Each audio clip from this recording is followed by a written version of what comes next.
बुलढाणा जिल्ह्यातल्या अंढेरामध्ये एका शेतकऱ्यानं चक्क अफूची शेती केलेली आहे।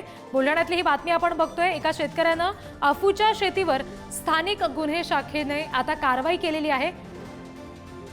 अंदाजे 3 कोटी रुपयांची अफूची झाडं यामध्ये जप्त करण्यात आली आहेत। शेतकरी संतोष सानपला पोलिसांनी ताब्यात घेतलेला आहे।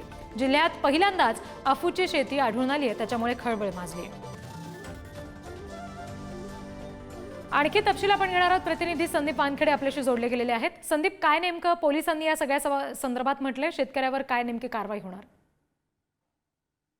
रिद्धी, खरं तर यापूर्वी देखील बुलढाण्यामध्ये मोठ्या प्रमाणात गुटख्याच्या कारवाया झालेल्या आहेत। एवढंच नव्हे तर गांजाची शेती देखील बुलढाणा जिल्ह्यात होत असल्याच्या अनेक कारवाया पोलिसांनी केल्या होत्या, ज्यामध्ये कोट्यवधी रुपयांचा गांजा देखील पोलिसांनी जप्त केलेला आहे। मात्र आता पहिल्यांदाच या बुलढाणा जिल्ह्यामध्ये अफूची शेती होत असल्याची धक्कादायक घटना समोर आलेली आहे आणि संपूर्ण जिल्ह्यामध्ये जी आहे ती खळबळ या ठिकाणी माजलेली आहे। स्थानिक गुन्हे शाखेने ही अंढेरा पोलीस स्टेशनच्या हद्दीमध्ये ही कारवाई केलेली आहे। अंढेरा पोलीस स्टेशन म्हणजे अंढेरा गाव आणि मेरा बुद्रुक या गावाच्या मध्ये, या शिवारामध्ये जे आहे, एका शेतकऱ्याने जवळजवळ 4 गुंठे शेतीमध्ये अफूची लागवड केली होती आणि दोन्ही बाजूला जी आहे ही मक्याची शेती त्याने ठेवली होती आणि त्याच्यामध्ये 4 गुंठ्यामध्ये या अफूची त्याने लागवड केलेली होती। स्थानिक गुन्हे शाखेला मिळालेल्या गोपनीय माहितीच्या आधारे त्यांनी या ठिकाणी रात्री छापा टाकला आणि जवळजवळ 3 कोटी रुपयांचा हा अफू जो आहे हा पोलिसांनी जप्त केलेला आहे। यामध्ये संतोष सानप या शेतकऱ्याला ताब्यात घेतलेला आणि रात्रीपासून अजून देखील पोलिसांची ही कारवाई सुरू आहे। आणि एवढ्या मोठ्या प्रमाणात गांजाची शेती होत असल्याने एकच खळबळ जी आहे ती आता या ठिकाणी उडालेली आहे